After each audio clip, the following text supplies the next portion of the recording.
Sand molding is the core process in sand casting that directly affects casting quality and production costs. It requires the integration of mold structure, sand properties, and operational specifications to ensure rigorous execution at every step, thereby achieving stable production of high-quality castings. Its importance manifests in the following aspects.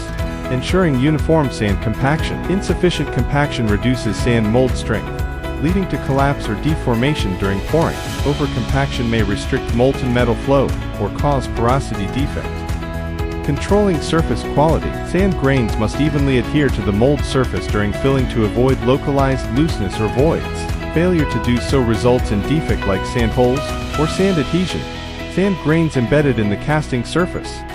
Critical role in venting design. Requires rational placement of vents, risers, and vent pins during sand filling to ensure gas escape after compaction. Poor venting causes defects such as porosity and shrinkage cavities, impacting sand mold strength and durability. Layered filling and compaction are essential for large molds to prevent interlayer bonding failures.